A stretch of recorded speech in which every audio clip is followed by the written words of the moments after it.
Welcome to The First Turn. I'm your host, Hyena, and today, Llama and I are making predictions for next week's Games Workshop preview from LVO. We talk about the Golden Daemon painting competition coming up at Adepticon, and how the registration process went this year, and more. New episodes are available every Friday, and if you like what you hear, give us a like, thumbs up, follow, subscribe, share, or leave us a comment with your questions or topics you'd like to hear us talk about.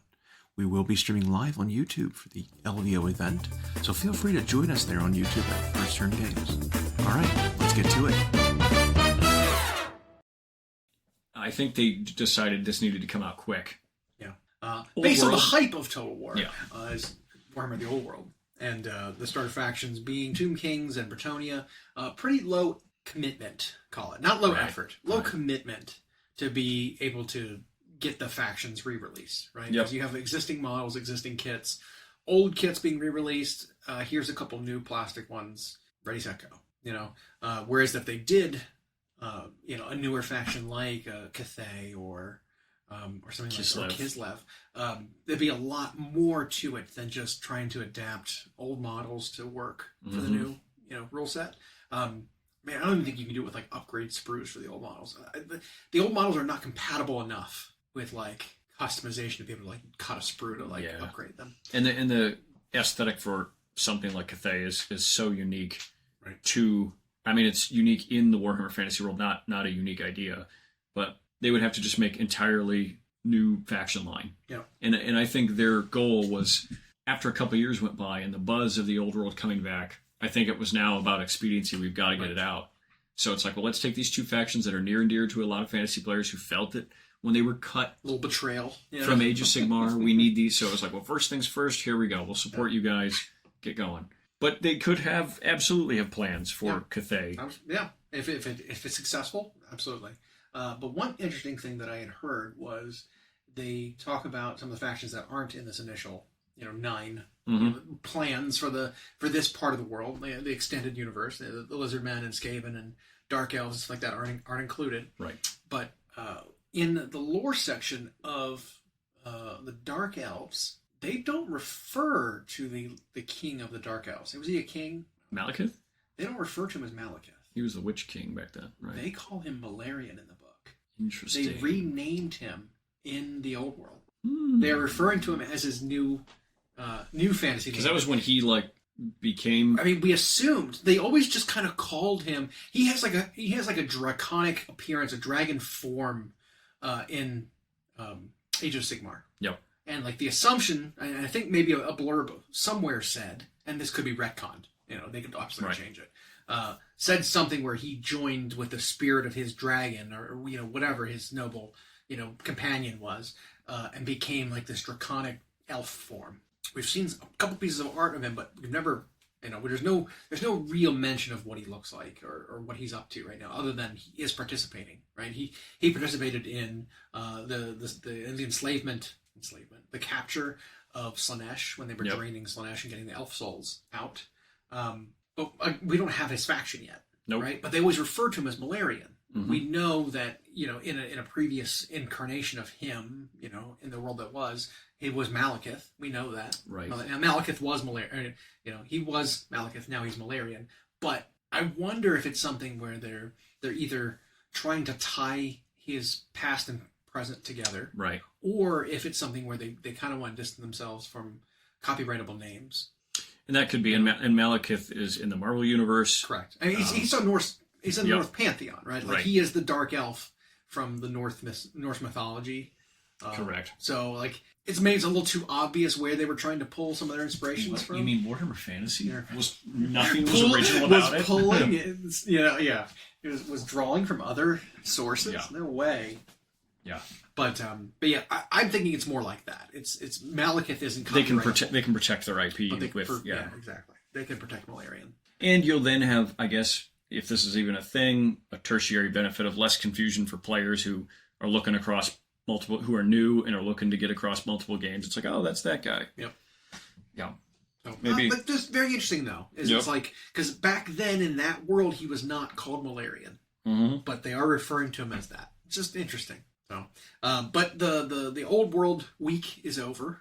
Yes. Right. So that ended last week with I guess the information embargo being lifted and all kinds of it felt like a really coordinated thing to me, where like every content creator who was interested in Warhammer Fantasy in any way was all given this, and it's all like dropping their content at the same time. Articles are popping up everywhere. They've already got models videos, painted, there's battle reports, there's learn to place, just all at the same time. It's a little overload. Mostly because I'm just not interested really in playing old world. Yeah. Like we are familiar enough with fantasy to have known that looking at the rule snippets that we've gotten, this game is not that different.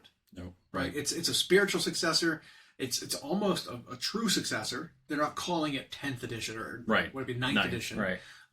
Partially, I think, because it'd be very hard to claim that, because when fantasy died, when it is discontinued, there was a project that the communities continued with called Ninth Ed or Ninth Age. Ninth Age, yep. And so it'd be really confusing if they're like, well, this is 9th edition fantasy, but it's like, but we had Ninth Age to try to continue. So Ninth Age was just fan updates to which Warhammer Fantasy. Some games get drastically better when they do that. I think the community update for Necromunda, the original Necromunda rules and the original Mordheim rules, there were 2 different projects that did that, were better than the original games. I can't speak to how good they are compared to the updated Necromunda rules. In comparison, because old Necromunda was so granular, there was so much bookkeeping. Mm-hmm. They took out a lot of that in the new Necromunda. But like there were like fan updates to those old rule sets from 20 years ago that like added new weapon types and rebalanced things, costs and stuff like that. And it was like it kept those games really really good. When we tried to play it 7-8 years ago before Necromunda came out, we used that supplement. So yeah, it's kind of cool. But I'm glad the week's over. That week is over. Yep. Because like I was trying to hear about Old World. Sorry, I just. Yep. I'm sure it'll be fine. It'll be fine. But it's fine. I'm not interested. It's one of those where it feels like it's like, oh, you're taking the spotlight off my AOS. Yep. You know what I mean? Like put more attention, put more focus back onto the proper game. Well, and so while today, Thursday, for Games Workshop is typically Horus Heresy Thursday, yep. And they did show off a release for Legions Imperialis, the little ships. They actually said they had problems with how they were sort of making them, and so they just decided you get 8 of them in a box. Is that the transport dropship things for the Solar? But the lead article currently has to do with an update to where we are in the AOS campaign. Correct. It was basically a reminder saying, hey, remember, there's a campaign going on for AOS that's been slowly trickling out over the last 6 months at this point. Mm-hmm. Here's where the story leaves off so far. Just to sort of pick up, give you a refresher. Maybe a new season of a show starts, and so they do a recap episode. Yep. Because there's a little bit of a gap between the time you'd watch it.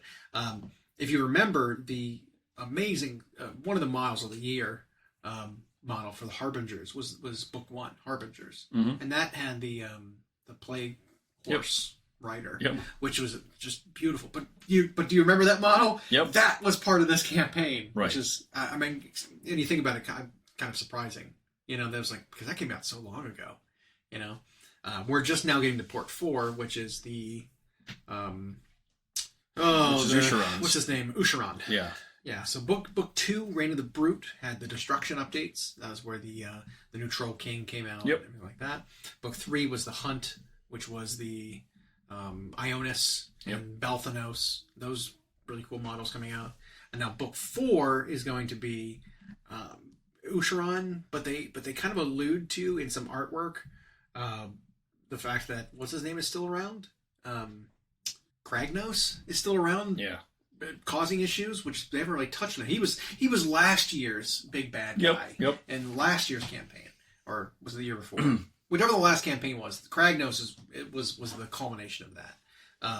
I'm wondering what's going on with this campaign, because Usharon is not the big release of this campaign, because I think there's a part 5, right? Part 4 is not the end, right?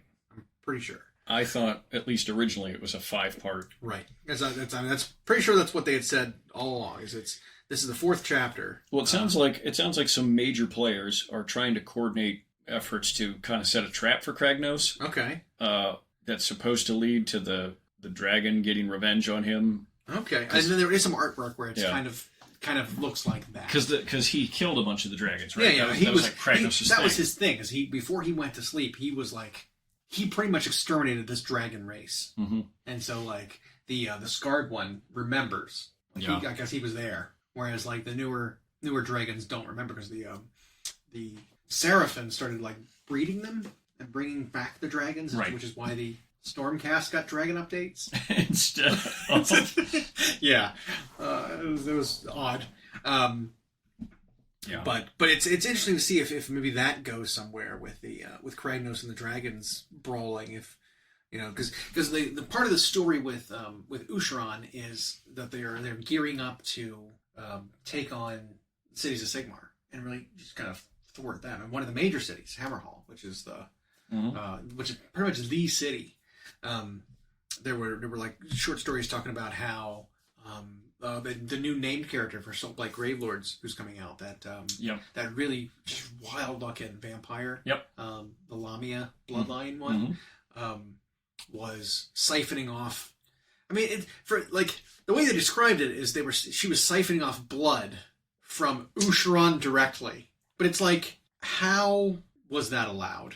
You know, like, but I wonder if it's just like his blood or it's like just ghoul blood in general. But they were like taking this blood and like shipping it off to the cities and like infecting people. Very Warcraft style. I don't know if you played Warcraft 3. I did not play that one that much. Well, there was a part of the story there that destroyed one of the cities. Was plagued grain was being shipped in and like was being tainted intentionally. Being brought into the cities to feed the people, and then there was like a dormant sort of disease that was festering in them, and then it all kind of triggered and turned them into, would you guess it, ghouls? Wow. But ghouls in Warcraft are more undead than these flesh eater madness. You know, kind of it's like different kinds of zombies, right? You've got like the mindless, lumbering, I want to eat zombies, and you've got like the mad, like rage zombies from like World War Z. Like they're zombies, but they're like, this isn't the zombie you're familiar with. Yeah, you know, that sort of thing. Well, the story, I haven't read them all for the Crusade, but sounds like, by the way, Neve and the Black Talons got involved in one of them. Yep. She came out as part of book 2. She had to fight an Achillean king for some reason. But in every one of them so far, it looks like the quote good guys are losing. Yeah. Like They're not winning at any point, which is really funny because that always seems to be how it goes, right? Good guys just kind of always lose, but somehow they still survive. They not only survive, but somehow have reinforcements somewhere that show up, and it's enough.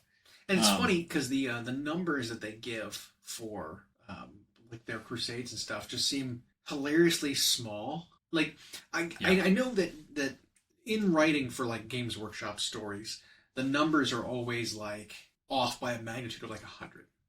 So most numbers that you say for the number of soldiers and stuff, like multiply it by 100, and then it kind of makes sense in a story. Yep. Right. Like I remember some of the 40K ones were kind of like that, where they like send troops down to a planet, take a planet. They're like, and they sent 30,000 troops, and it's like 30,000's nothing. Like, what do you mean? Right. Multiply by 100.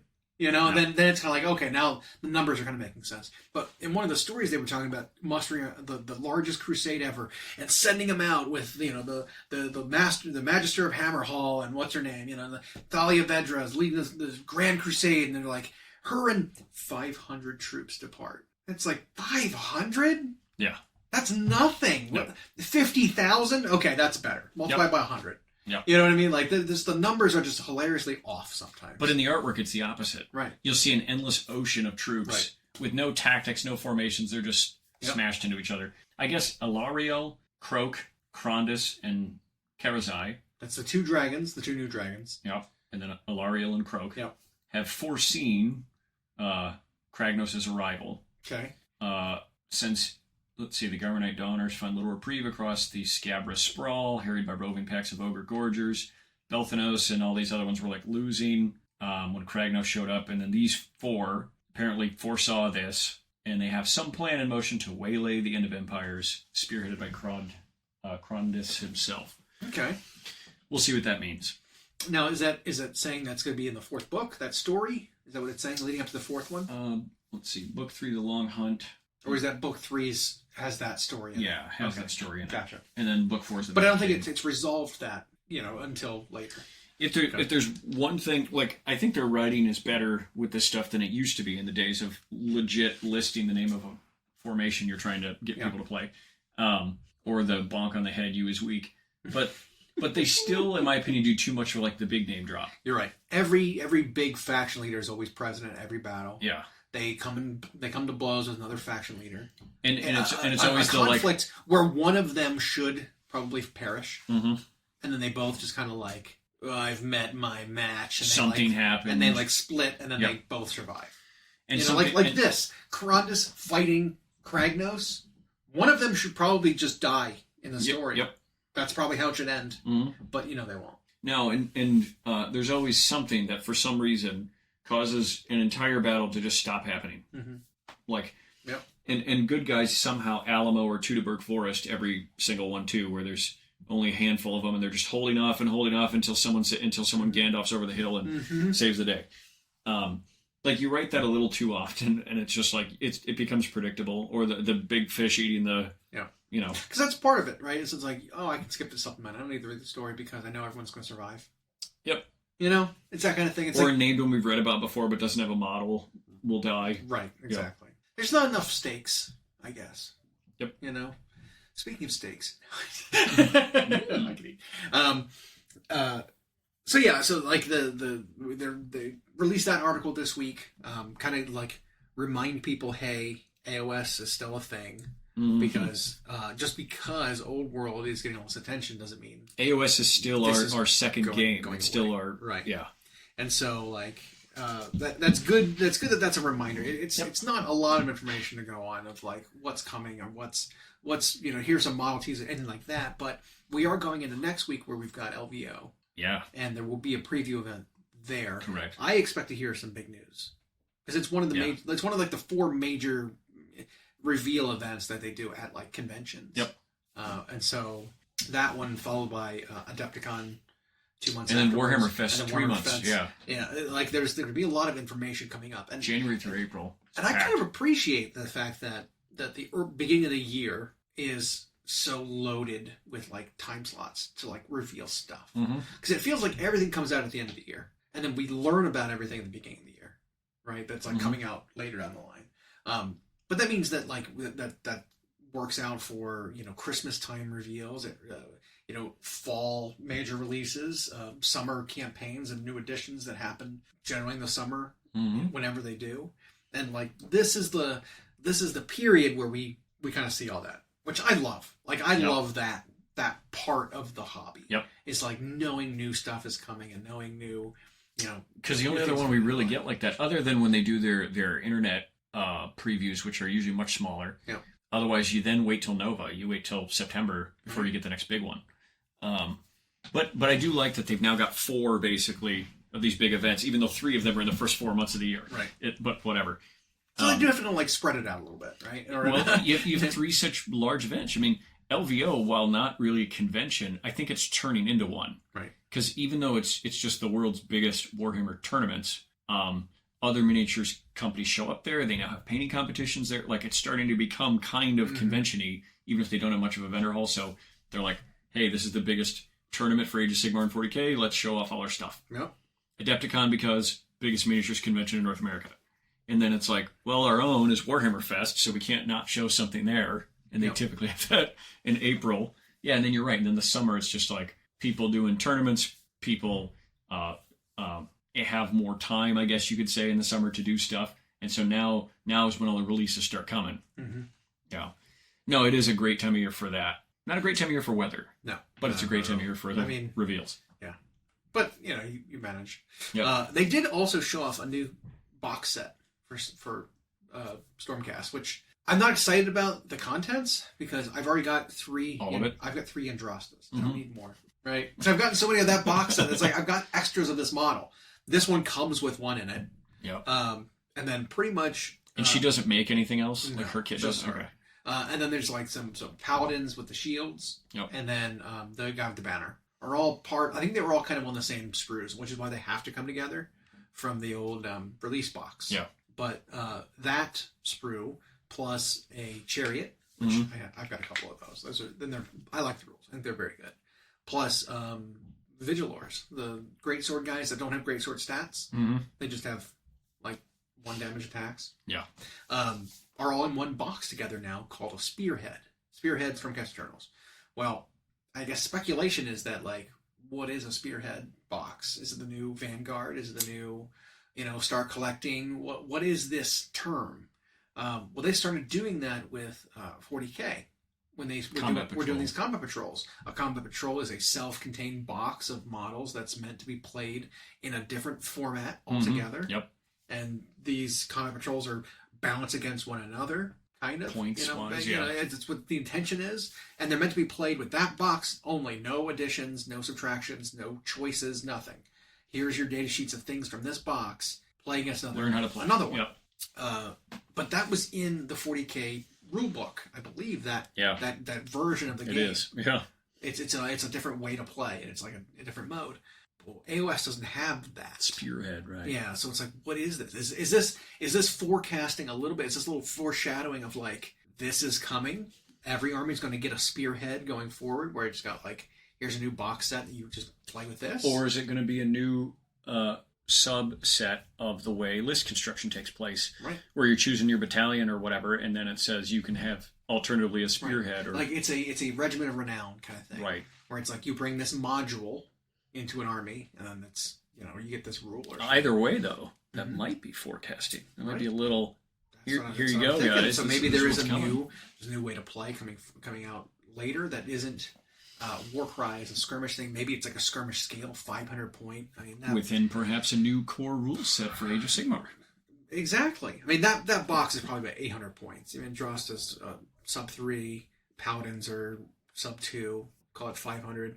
Another character plus a chariot, that's another 200 points plus the guy. I mean, it's probably about 800 points, sort of game size. And AOS, the rule set proper doesn't scale well. Because you throw one, like, 400 point model in there, and then, like, it basically runs the table. Like, it doesn't work great. Like, if you had a 1,000 point game and you wanted to throw in a Manfred, that would be a problem. Yep. Or you want to throw in a Glotkin, that would be hard to deal with. You know what I mean? And so I'm wondering if these ones are like, here's how you play a smaller game. Might be. I'm excited about. They just have some restrictions. More ways to play is never bad. Well, it's also I've actually seen it happen in the shop where people who get excited about, say, starting 40K do just that. They buy that combat patrol and they come in with their buddy, and that's the first thing they play. And it's like it's a great entry point. Yeah. And for those of us who already have everything short of a named character like you dressed it, the rest of it's like models at kind of a discount. Yeah. I mean, if you were wanting to start the army, I'm sure it's going to be a good deal. $130 or whatever for $190, $200 worth of stuff. Yeah, pretty good. Interesting. Yeah. So speaking of which, next Thursday is that preview event. Yep. It's late in the evening, Thursday night, 9 p.m. Vegas time, which is 1 week from today. 1 week from today. 11 p.m. our time. Which is 11 p.m. Midnight Eastern. In Central Standard Time. So we plan to be up here watching that.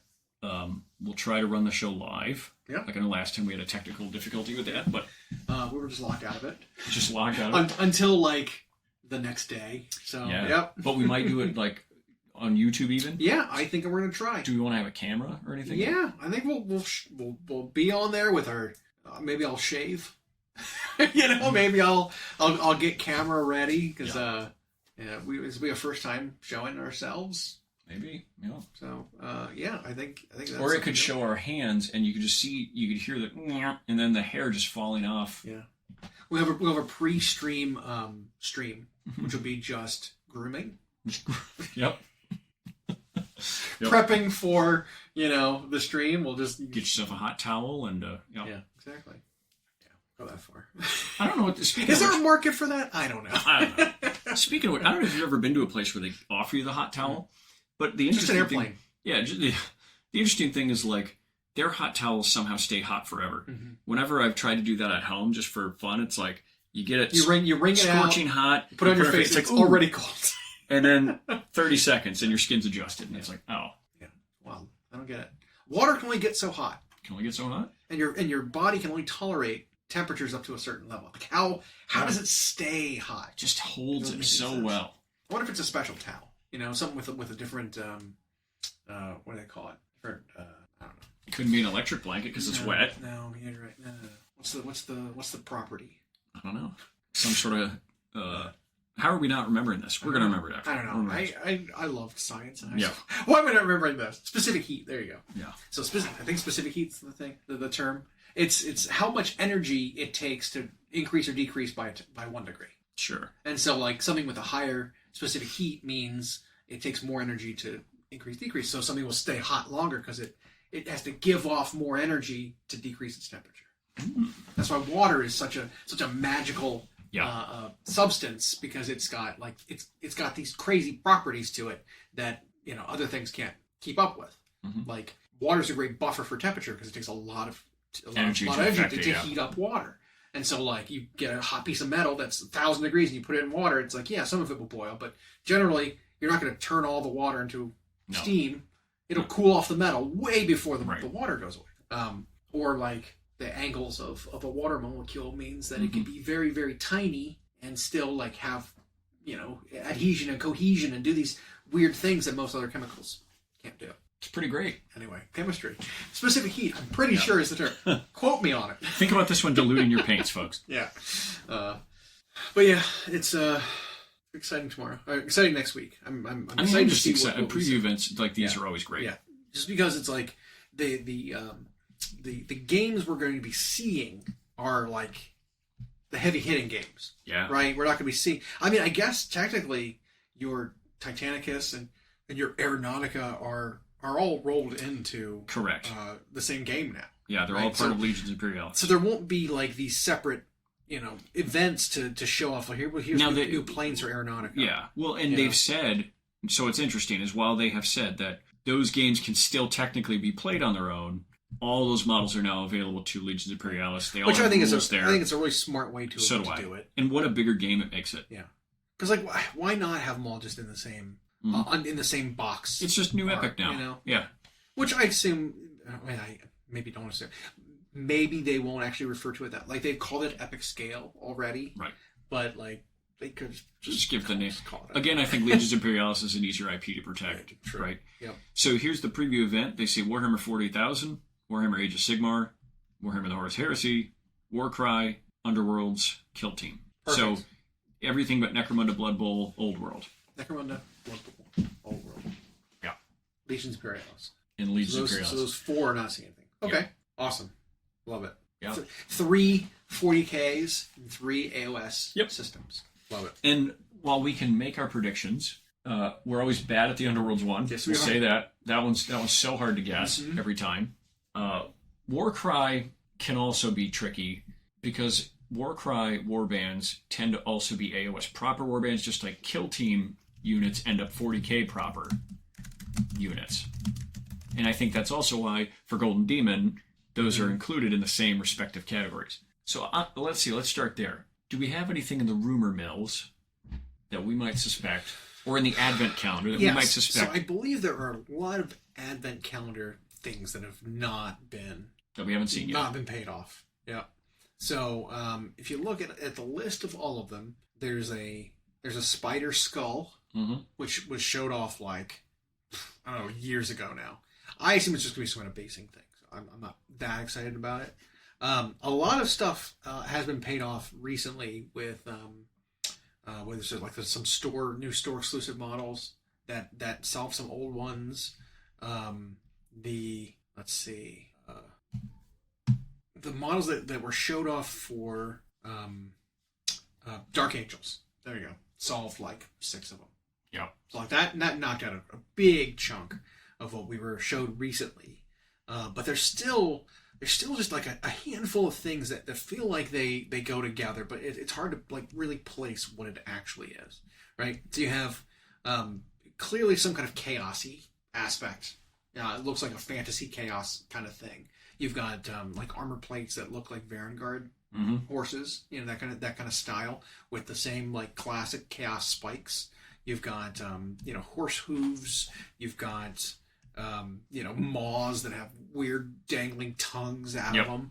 That could be anything really. But it's like it screams chaos to me in some way. So what do you think will be for Kill Team?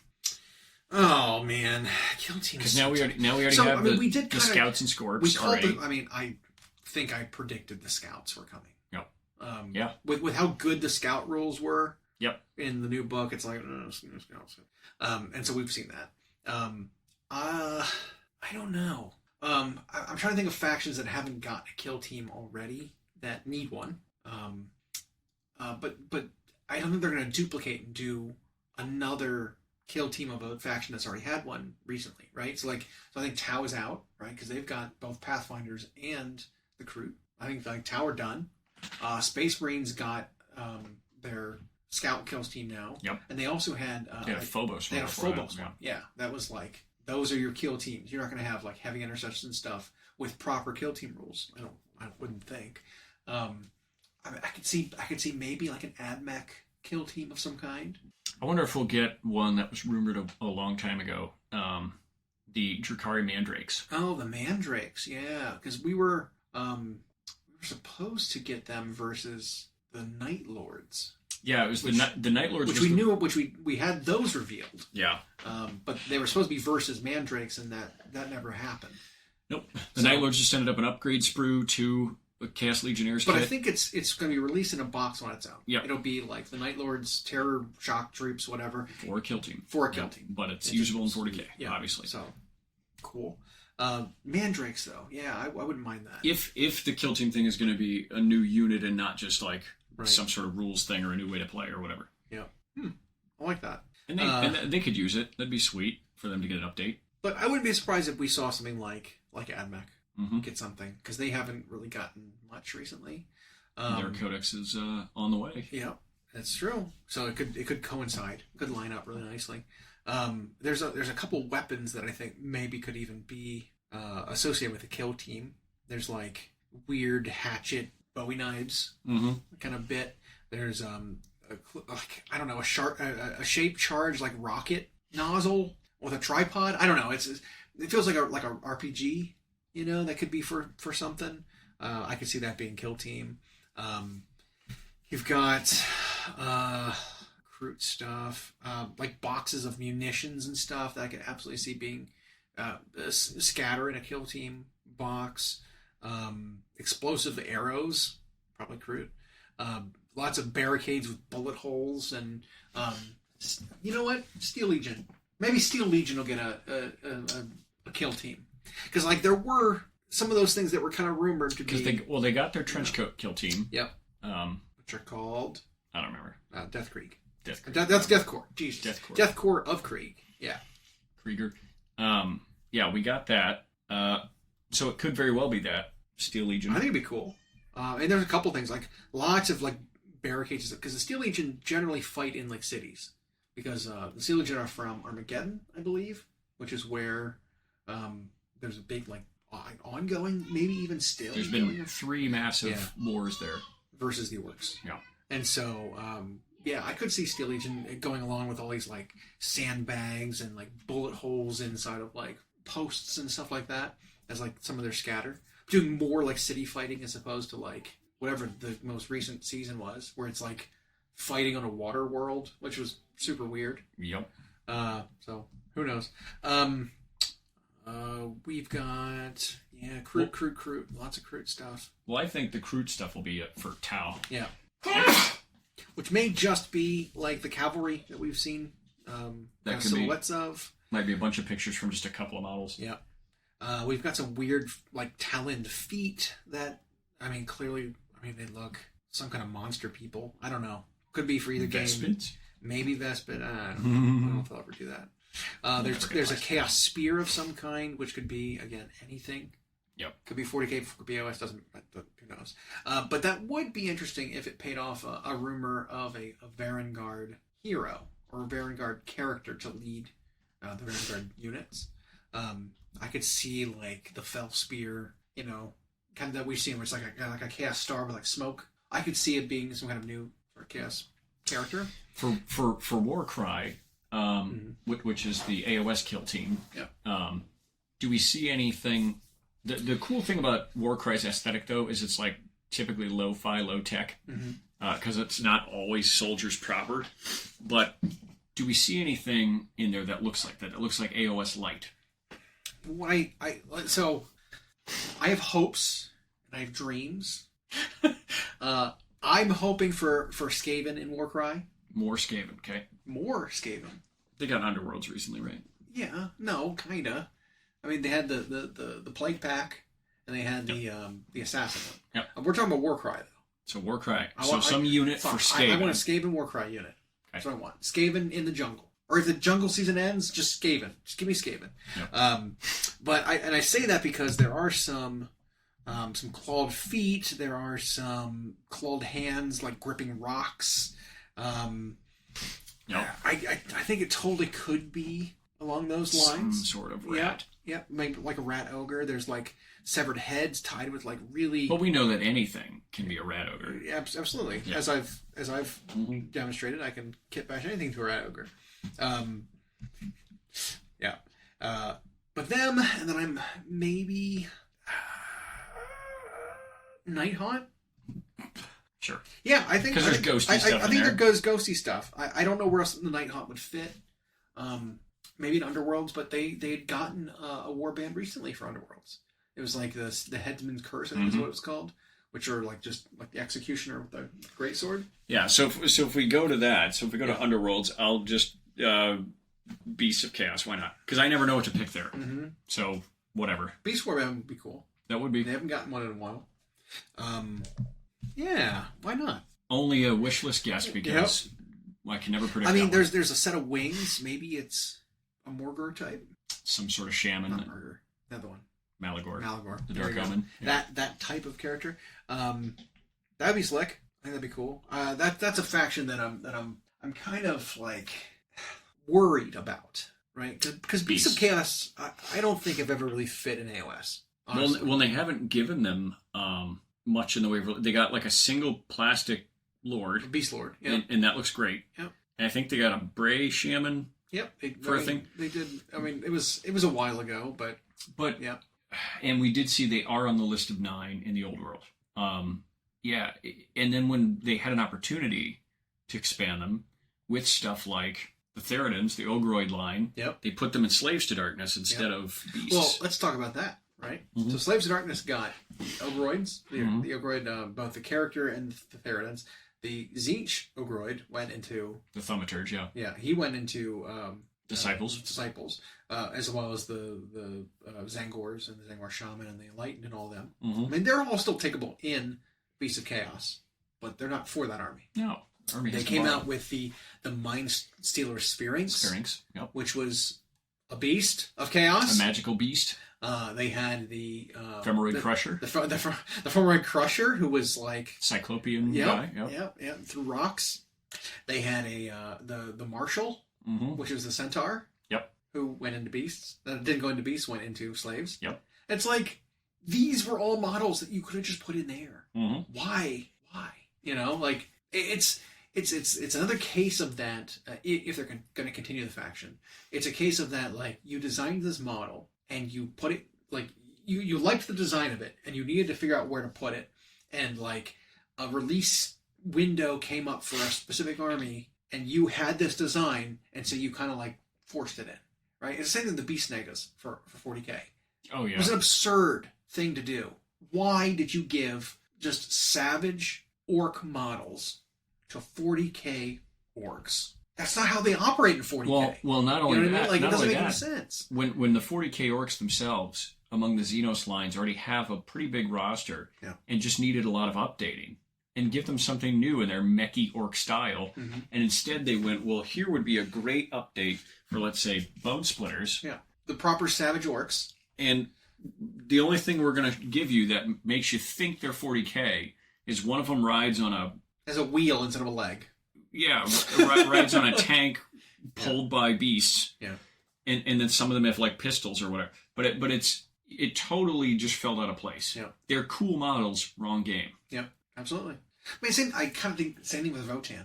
And interesting Votann in 40k as a new faction when, like, you could have done dwarf models for AOS where they still exist. You know, like it was kind of a miss there too. It was like, mostly a nostalgia thing. They were like, we gave people spots. But it was like, so, it's like, come on. Like, dwarfs need updates. And it could have expanded Caradrons. Sure, even. Exactly. So there's a lot of that kind of thing where I'm thinking like, oh, you just kind of missed there. All of those chaos monsters and chaos, really, like, that could have gone to Beast of Chaos and helped them. Yep. You know? But maybe they were on the fence whether they were even going to keep the faction. Right. And so like, they well, might we be don't in a wanna commit situation. to They it. might be in a situation Seraphon were in 2 years ago. Right. They might be in a situation, although I think their commitment to Skaven is unquestioned now. Yeah. But Beast just might be in that spot. Are we going to just put him back in the old game, or are we going to give him AOS love? Because we saw Warriors of Chaos is also in the old game. Which, what does that mean? You know what I mean? Yeah. Like, are they going to re-release the old Warriors? maybe. Are you going to use the very AOS looking ones there when the rest of your models don't line up the to AOS AOS aesthetic? ones would not fit shoulder to shoulder. No, you couldn't rank them. You couldn't rank them up. It wouldn't work. Then you'd have to the new Chosen wouldn't fit. and like, you'd then have to nothing would. re-release the AOS kits with square bases. Or sell the squares separately and say, use these. Right. Which, that feels bad, too. That does feel bad. Oh, I know you just bought a $60 kit, but here, spend $10 on square bases. Yep. In addition. And they showed that they've enlarged the square bases in their game to make ranking up a little easier. That makes sense. But that would mean for something like that, like Chosen, who run around on 40s, so you're going to have to make great big squares for them with their wild weapons and then have them rank up. And the aesthetic doesn't match. Right. Because they made a clear statement that even when designing new models for the old world, they still want them to look like they fit in with the old stuff. AOS does not fit in with the old stuff. It's its own aesthetic now. So, anywho, that's another thing. But you're right with Beasts of Chaos in a weird spot. We don't know if they're staying or going right now, because when they had these opportunities, they all went to slaves or disciples of Zinch or whatever. But that'd be my guess for Warcry. Okay. But if we then guessed Underworlds, Horus Heresy, I'm going to predict that it's stuff for the Solo Exilia. We know there's 3 silhouettes, right? Which was very uninspiring. Yeah. It was a banner bearer, and then the Sentinel, essentially. But 2 of them were for Solar Exilia. I think you're right. I think we're gonna get more Solar Exilia. Yeah, and 10 then for Plastic Humans. Maybe a new Praetor or something. Or a console. Right, they come up with whatever. It's like the 40k Primaris Lieutenant of Horus Heresy is make up another officer, put him in power armor, blinged out power armor, plastic version. Everybody can use them. Yep. And, but you're right. I think Solar Exilia is a good bet. I think they might commit to Plastic Humans for Horus Heresy and give us some solar guys. I hope it's more of just like generic dudes, just like little human-sized guys. That's what I mean. Just void armor, and they'll be in that scale that Horus Heresy is, where it's a little smaller, a pinch smaller. Mm-hmm. Yeah. 40k. What do you think? Oh man, that's a tough one. I mean, obviously we know the roadmap for the upcoming books. I don't think we're going to see any more for Dark Angels. No, I think we've seen it all, I which think, was a bigger release than I thought. But I think the Dark Angels one was a leak that they had to pay it forward, right? So it got out that these new kits were coming. Fine, we'll just reveal it ourselves instead of doing it in the future. I think they were forced to do it to get ahead of it. I think it's one of those. But we know Orcs, we know Custodes, we know Tau, and we know Admech. No, they just came out. Chaos Space Marines. Chaos Space Marines. Yeah. That if it's kind of in that order. We know we've seen silhouettes for Tau, Tau, Custodes, and Orcs. Yep. I think we could see some of that. I think the teaser was for this event specifically. We saw those silhouettes, so I think we might get some reveals of those models. I'm hoping it's more than a character for each faction. I kind of only expect the Custodes to get a character, whatever that guy is. He might be a named character. I know there were murmurs of rumors, it might be wishful thinking, of maybe a very famous custodian coming back. A named one, even. One that we were not happy with the model that came out in Forge World Wrestling. It looked awful. Yeah. Which is Constantine Valdor. Which would be super cool. Would be. I wonder what the story reason for his return would be. I mean, because now I might be alone in thinking this. His return, in my opinion, would be like the return of a Primarch. I mean, you're talking about a guy. I mean, he is the Primarch of the Custodians. Yeah. Essentially. Right. He was there when the Emperor unified Earth. he was called upon to execute the warlords of the Thunder Warriors. Like that was his. And it's funny, as I just read an excerpt in Where I Am in the Siege of Terra books, because I'm on the second to last book, and very different writing style this time around. They got the guy who started the whole thing to write this last trilogy, but Constantine, Malcador's describing him as he is like them, but not. He is more and less than Primarchs. And it had to do with, like, unlike them, his talents are very singular and focused. Like, his job is that of the penultimate custodian, but in terms of, like, his raw combat ability, he's in his size and everything. He's a Primarch in all but title. He just doesn't have, like, superpowers and some weird aspect of the Emperor. Mm-hmm. I don't even know if doesn't have that brotherhood thing. Like, custodians are not like that. And I don't know if the custodians actually come from the Emperor's gene seed or not. They might. I don't know if I heard them ever going into that. And there's zero. Well, I also know Malcador said Constantine was the one he wasn't allowed to help make. The Emperor made him by himself. There's also never been a case, I don't think, I'm sure someone on the internet will actually me, of a custodian turning to chaos. I don't even know if it's like a feasibility. Just the way they're engineered. They don't have a gene seed flaw like all the Astartes do. Anyway, we know that his whereabouts become mysterious after the events of the Siege of Terra, and so I guess he could, but what would happen then? Because Trajan Valoris is the current general of the Custodes. It's not like he's a lesser than. That guy's no joke. And Constantine's, I don't know, would he just come back and be like, well, I'm, taking over? Maybe. I don't know. But we think he's got to be somewhat of important because he got that, like, hussar. Yep. The really cool crest. Yeah. He's in a like a Captain Morgan one leg up pose with a spear he's holding out, like almost dabbing. Mm-hmm. With a spear. Like, I don't know. It looks like a very heroic pose model, which they wouldn't. I feel like wouldn't waste on just a normal. No, and I would love to see the Custodes line get more units. Yeah. Units are just my favorite thing that they add to armies. Yeah. I love all the character models from a painter's perspective, but, like, I just love when they expand with units. That's why the Dark Angels release was so good looking. Mm-hmm. That's why I'm hoping that the Tau one is, like, Kroot units and not just a dude riding a thing. But we think in that silhouette, the Kroot guy seems to be very low kit. Right. He doesn't look special at all. No bling. I think it's going to be like a Kroot cavalry unit. I mean, and to be fair, do Tau allow any Kroot to really be decorated in appearance? They don't, like, give them equipment. Besides, there was a bit with one of the Shaper kits, which is like the leader of the Kroot, was wielding some Tau weaponry. Okay. Like in one of the, I think 6th ed book, he could take a pulse rifle instead of his Kroot rifle. Mm-hmm. So, like, but that right there is like. That's a huge exception because they usually do not. Because Kroot don't have, like, a place in their society, right? They're just. I don't think so. They're just a servant class, right? Basically, well, they're symbiotic, so like they are their payment is the ability to go and, like, eat things because that's how the Kroot, like, evolve and they like carnivores. They improve their physiology by killing and eating. Yeah, someone said that's similar to Tyranids in a way. A little bit. But they are, like, more. There's no hive mind. No, they're independently sentient. Yeah, so they're not as dangerous. Right. They're not as. They're not Tyranids.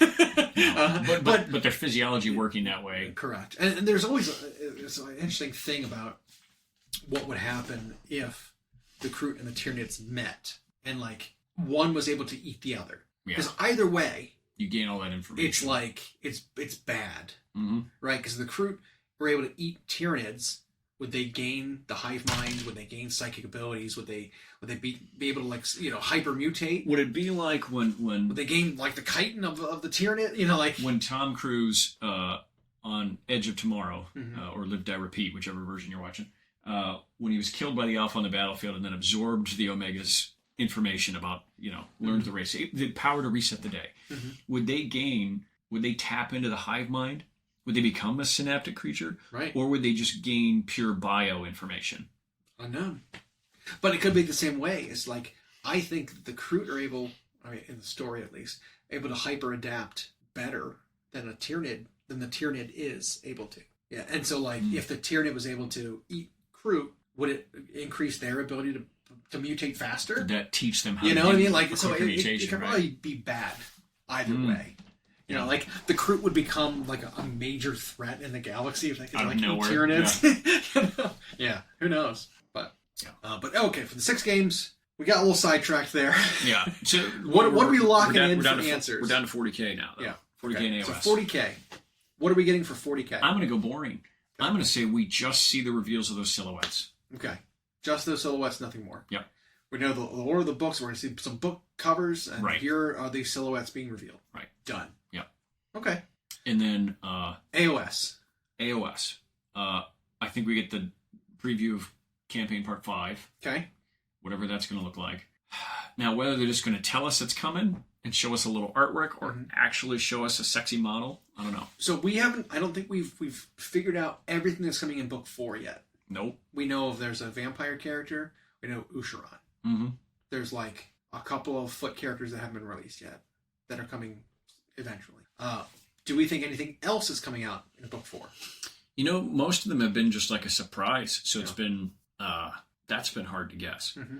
But every single model that they've released, there haven't really been units, right? But every model they released has just been like centerpiecey good. Well, in the Brute one, book 2, they did the orcs. Oh, yep. So there was like new Ard Boys. There was the Ard Boy character. The new. There was the Anvil guy. There were the Berserkers. Yeah. And then the pig, the big pig. That was a big one. That was a huge release Yeah. for a campaign supplement. Right. Like that was enormous. True. Maybe it's time we get another huge update. Maybe Skate can get a bunch of these there books. were also part of the silhouettes. We know Dark Oath. Well, we think Dark Oath is going to get an update. We think, yeah. We think there's going to be some Black Library characters getting models. Whether they'll be part of the story or this is like you remember Drecky Flint, right? The little dwarf admiral Mm-hmm. who wasn't for anything.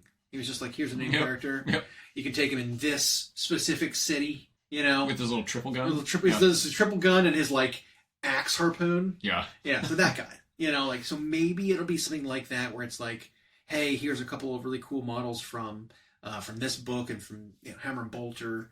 Like here they are. You know what I love about that is that's cyclical or that's circular.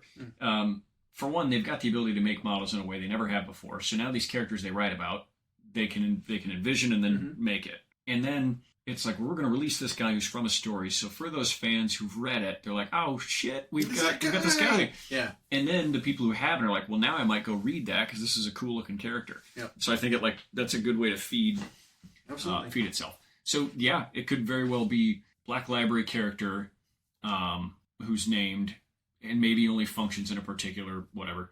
I would love to see an Ironjaw's type release again for some army.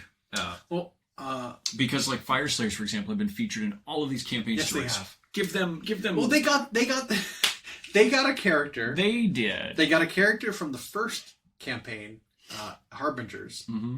That was so grim. The character is the last remaining dwarf from a destroyed dwarf hold. Yeah. Who is carrying the flame of his of the forge's fire. Mm-hmm. In the off chance that he can start a new lodge and use that fire to light like the torch in the hold. Yeah. Like that's the entire story behind that character. Yeah. He's the last one. The grimdark. Yeah. Gruesome. But I think we can also cheat a little bit. We think there's also more Lumineth coming. The Water Temple of Lumineth. Yeah. Because we saw a hippocamp crested Lumineth not guy. Quite like our Beast of Chaos thing or Beast Snagga thing where we think the right models went to the wrong place. Right. In this, though, I was like, wait, you're doing Water Elves. Ideneth Deepkin desperately need their line expanded. They are Water Elves. What do you... Give it to them. Right, I agree. But Lumineth are very popular. I just don't... High elf type things are really popular. Yep. It's unfortunate. But I think in the story we know there's already... Because they've got the different element, right? And I think there's 4 of them. It's very Avatar style. Right. Earth, fire, wind, water. You got the mountain already. You got the wind already. You got, I think, is the fire temple the archers? I don't know. Wind, earth, water, whatever. So the different temples are represented that way, and I think we know because there are this many, they're eventually all going to come. And I do like that for a line of, but you got these other armies that really need some loving. You're right. But we saw that silhouette. We saw I think the Cities of Sigmar, maybe, like we said, Black Library characters, probably. We have some bits that definitely look Stormcast. So there are more Stormcasts somewhere. Don't know where. It could be, honestly, Starter Set Edition 4, New Liberators. Right. Something like that. You know what I mean? Like, because the swords look so much like swords we've already seen on Thunderstrike models. Maybe it's something boring like that. This is just the sword that a Liberator wields in the new sculpt. You know? Sharp and smooth as a boring sword is a good way, maybe I could say, to describe the process for registering for Adepticon this time. Yeah. That too, yeah. Holy cow. Mm-hmm. For anyone who did that, maybe you had a different experience out there. All of us were anxious. We all logged in, and like 5 minutes later, we all had our badges. It was amazing. It was one of the smoothest Adepticons. And it was the same website. It was the same. Yeah. So I know we were all ready to go at noon. Yep. When it launched, we all got logged in right away. Right away, first try. We all grabbed our premium badges. Yep. Everyone got our swag. Yeah. Everyone got one. I'm getting mine shipped to me. I'm getting mine shipped to me. Yep. Screw that noise. Mm-hmm. And then I signed up for a handful of different events that are, you know, the free ones, right? The previews and whatnot. Yep. But I got into a couple of narrative ones, a couple less competitive. I think Rhino's doing one with you. Yeah, I mean, I think there might still be room. Oh, if you want a narrative to do it, AOS event. No, so like I do the narrative one on my own. That one's full. But they had these flights of it was this White Dwarf supplement that allows you to do a co-op play, and all you need to play is a single character model. And so you play as like a little adventuring party of up to 5 models, and you fight against bad guys as long as you go. You keep your damage between King of the Hill missions. type. I mean, a little bit, and you kind of explore a little bit between missions, and then maybe get some upgrades, and then go and fight. And it should be a lot of fun. But it's meant to be like, here's a couple hour window, a slightly GM'd sort of event. So, what are the restrictions on? It's very little. So it's got to be a character who is not named. It's got to be a character who's got 7 or fewer wounds. Or is a character that you created yourself using the Anvil of Apotheosis rules. Yeah. But still has to be 7 wounds or less, and has to be up to 20 build points, essentially. So you can make your own character and take it to this, and then you choose a legion. So if you get upgrades, you choose that's the book you get your upgrades from. At least it can't be a named one, right? Because I was like, because you could bring like Eltharion or something like that and just house or Sigvold. Right. Yeah. Yeah, exactly. That'd be absurd. But yeah, I mean that should be a lot of fun, and that's just like a Saturday like afternoon. Yep, those are some of the best ones like that. I know there are people who are anxiously awaiting the rules outlined for Golden Daemon. Yep. Although, if I'm going to be honest, I don't know what the confusion is, because most of the time it's pretty clear cut just by the categories, and you've been to enough of these people that you know what goes on.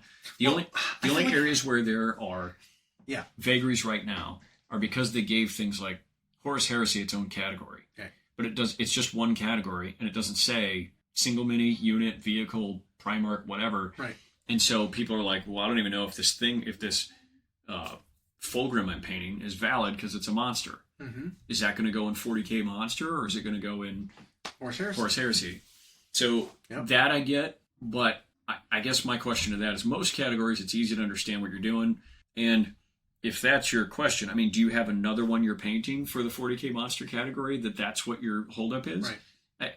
So I don't know. I think people like to find a reason to be upset. Yeah. Or I think diorama is another one that's really picky. Or like how do you differentiate between if you're doing a diorama for 30k models, right? Right. Is that going to go in Horus Heresy or diorama? Go? Yeah. Or is it going to end up in open? Or like we were talking about doing, what I think would be really cool is do an action scene, right, with like an Aeronautica plane, strafing run on like a tank, right? And so you've got like the tank is getting lit up, and it's got the orange like glowing holes as it's like the poofs of like dirt or whatever, classic like bombing run style. Maybe just 2 little scale models doing an action scene. Well, does that automatically become a diorama now? Right. Or is it still scale? Does it end up in an open? Is it an open? Like, where does that model go? Because I wouldn't want to like do all that at work, and then have it just be in the open category. Right. You know, it's just like, oh, you couldn't put me in the actual category. You put me over here in this like etc. It's the auxiliary category yeah, where like people do right. full sculpts, and right. it's where the staff can enter. So you're competing with that, which would be a bummer. Yeah, so I can see that being one of the vague exceptions if someone wants to do that kind of thing, but then does it go in which category? But again, unless you're also doing another project that would be in the same kind of category, I just wait till you know which one it goes in. Like, well, I guess kind of the issue is that here's your rubric. You've already been working on this for 6 months. Mm-hmm. You know, by the time you get the rules, it's too late to make any changes. You know, like you don't have enough time to like, potentially, I mean, maybe you could, but you might not have enough time to fix and get your thing valid before, you know, the convention.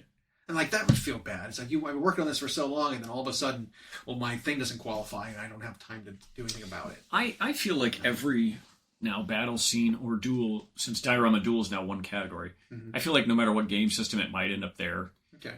So now, was the diorama duel just period? Yeah. So it was all different games, were all just duel. dioramas. Yeah. So it wasn't like 40K duel. Right. It wasn't AOS duel. It was just, here are battles and dioramas and duels. Yeah. So I could see something like that, what I described, being in that category. Yeah. And I would be fine with that. Because it was 40K single, 40K larger vehicle, 40K unit, or kill team unit, since kill team units are 40K proper. And then it was Age of Sigmar single, Age of Sigmar large or war machine, Age of Sigmar or Warcry unit. Okay. And then it was Necromunda, Blood Bowl, Underworlds, and then it was Horus Heresy, Middle Earth, open, or dual diorama, open. And so I feel like anytime you're going to have a fight scene going on, they're probably going to let that go into diorama, which will make the category huge if that's true. That'll become a really, because it used to only be like 6 to 8 entries, always really cool looking, but now you might end up with dozens of them in there. And I think it makes the unit category well, then I want more to know, worthwhile. Unit's another interesting thing too. Is a unit the smallest number that can be fielded based on their like respective rules? Is it what comes in the box? Right. Like what defines unit? Can it be any number of models that go together? You know what I mean? Like, well, my story here is I only painted 4 of my 5 models because they're all beaten up and one of them died. You know, the sergeant died. These are the remainders. There's like 4 like battle damaged dudes. Is that still a unit? Right. Or is it now a diorama? Because it's like a even, scene. Even though there's 4 guys on separate bases, not connected in any way, I only did 4. I didn't do a 5th one. Yeah. You know, like all right. So now that we talk this out, I can see. We need a rubric. Yeah, and their rules will come out. I mean, they usually do that. Or if you want to do AOS unit, you want to do Chaos Warriors. Chaos Warriors are 10. You do 10 Chaos Warriors to submit standard. Yeah, like that's absurd. That feels wrong. Well, yeah, and and then do they weigh that, the amount of work versus the quality of work? Because what if someone only does one of those 3-man units of larger things, like 3 Croxigors? I did a unit of 2 Thunder Tusks. Right. You know, like that's not. That doesn't feel right. Whereas this guy did 10 Chaos Warriors all the way through. Yeah. Yeah, and I know they tend to have their own page for the Golden Daemon stuff that usually outlines the rubric. But I guess the reason I griped about the griping was that most of the people's griping was they were literally painting like a single mini. Right. And just like, tell me what the rules are. Like, well, you're just going to submit that in a category. Like, are you doing another one that's going to fight with that category? Or, I don't know. Well, they want a 0 to 10 points of this. You know, it's like that's not how it works. Really, that's not how Golden Demon. I feel like Golden Demon is way more of like a. And epic scale. Forgot that's a category. Yeah, we said. Didn't we say that already? Titanicus. Horus Heresy and epic scales its own. Yeah. Gotcha. But I feel like with it not having to be a merit system, like we had talked about last week, you don't really have to score something 1 to 10 in different aspects. Brush technique 1 to 10. It's like, no, you don't have to do that kind of thing. Like we're really just determining who's top 3. So compare them to one another and see which ones you think are better. You know, the judges are experienced painters, all of them. Probably better painters than a lot of people submitting. You know what I mean? So it's like they know what a good model is, and so like needing to number it isn't, I think, necessary. Because ultimately when you get to the top, you look at the 3 best, and you're like, all right, which of these 3 is the best, and you kind of go by feel. You know what I mean? So I don't know. Yeah, I like that they do a cut system, where because that forces them to relook at every entry. Right. Because I've seen too many of the merit-based ones, for as much credit as they get, where they look at, someone paints a really cool-looking character model, and right away they're like, oh yeah, this is going to get insert merit. But then they go through and do all the other ones, just giving them their thing on first pass, right. And they might forget when they start getting the last ones what that first thing looked like. Yeah. And so it's like you telling me that you've got such a good feel for what silver painting looks like, that you can just like look at something, glance at something, and be like, yep, that's silver. Right. It's like bullshit. Yeah. Like give it at least some time to study it. Yeah. Because when we had times where we submitted models, that we had the exact same thing. Yep. Right. When a guy looks at it, he's even distracted doing something else. He looks at it and says, it just blurts something out. Yep. It's like, really? I spent this much time painting this model for you to go with that. You can be like, meh. It gets one of these coins, and so with like the cut system and the fact that the models are being submitted over the course of 3 days before final judging. The whole time they're judging and rejudging. They're looking at them, and then more entries are coming in, and now they think, well, does this bump this one out of maybe second pass or? Yep. And so they're forced to relook at it all fresh, and then they get to that bottom. That commended level and decide who's our top 3 and then who's our best. Yep. So yeah, I dig that whole process, even if you don't make it. Yep. But yes, so there are some rules they could clarify for that. These categories divided neatly, like slices on a pizza. And I think maybe that's where some of like the entitlement comes from of certain painters not being happy with how Golden Daemon is judged. Is maybe they're not really clear. Right, on what the criteria is, how the process is going to go, what they're actually looking for. You're not getting that feedback and that information ahead of time. Nope. Right, to know like what do you actually need to do to win this. Because like if you're going for impressionistic sort of art, like are they going to be into that, or they right? not? Last year they weren't. They didn't like the interpretive like swirls and bright colors in places that didn't make sense. They didn't like that. They just wanted clean, concise, all-around good paint job. Yeah. Right? And now the good news, or the good thing is for the artist, when you go to Golden Daemon, there are always surprises. Like you'll get there and see a piece that someone wasn't showing off on social media. Now, there's always the ooh, gasp moment when everybody sees one that they've been seeing on Instagram or whatever that's been doing the rounds. Like, hey, I've seen that one in progress. But then you'll see stuff you didn't know they were working on. Those artists were working on their own. And it's an arrangement, a color scheme, conversion, a something that you just didn't think of with that model. And it's like, and that gets them too. Yeah. But the fact that the judges do and we're sort of familiar with it because Moose and I knew a guy who did the judging for a long time with Games Workshop, and their cut system forces them to reset and look at everything again. So they can't, that first impression isn't enough. That's enough to maybe get you first cut. But then when they're going back and scrutinizing the piece, they have to go back through them all again. Which I feel like that's fair, right? Yeah. Is you've got so many models to go through before your first cut, but you'll know just by looking at it. It's like, hey, this one needs further review. And again, that's similar to a merit. Yeah, like, and if it's like that this one needs to be looked at closer or looked at more, and you set that into a new category and it makes the cut, right. Like that is saying something.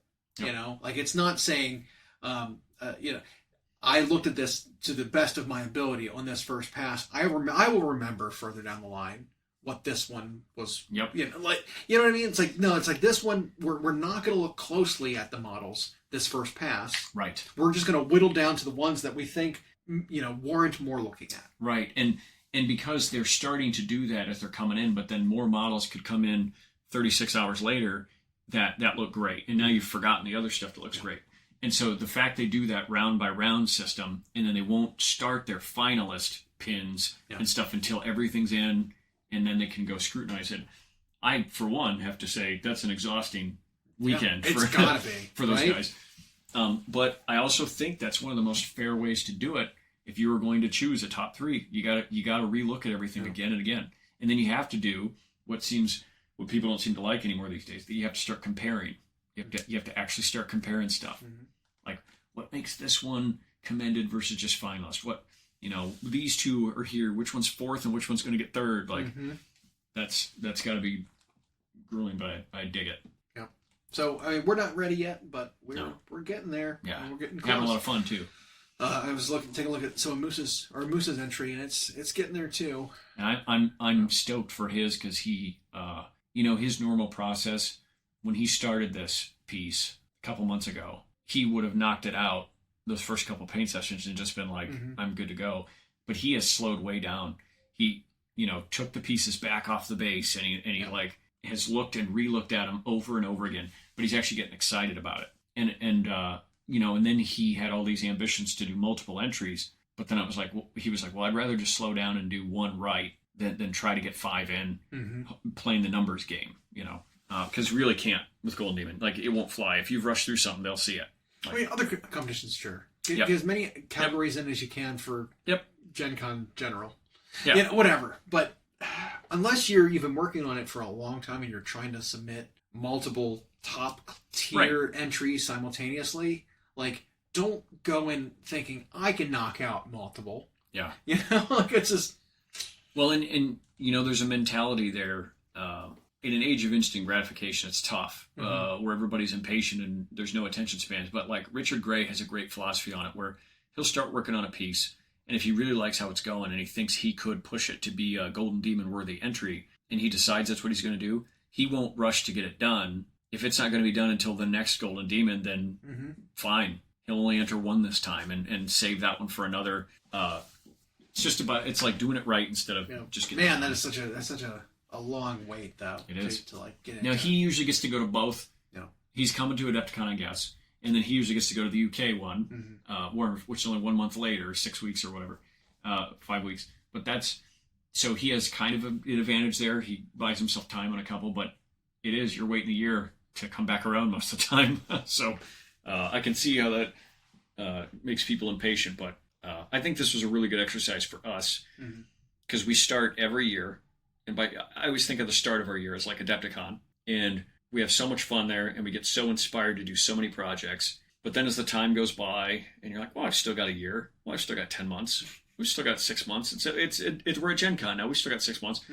And then all of a sudden it's time crunch time. And so to be realistic with myself, it's like, well, I'd rather just do one right and save that. Yeah. Save the other ideas for another time. Speaking of another time. So there's 6 games they're going to feature. Yeah. It's like a 6-pack and a pound. Exactly. Let's go get some of that. Thanks for listening. We hope you enjoyed. Check out our new episodes every Friday on Google Podcasts, Spotify, and Audible, or on Podbean. You can also follow myself and Llama on Instagram for more. We are at Hyena Paints Minis and at Llama Paints Minis. Music provided by Kevin MacLeod at incompetech.com. And as always,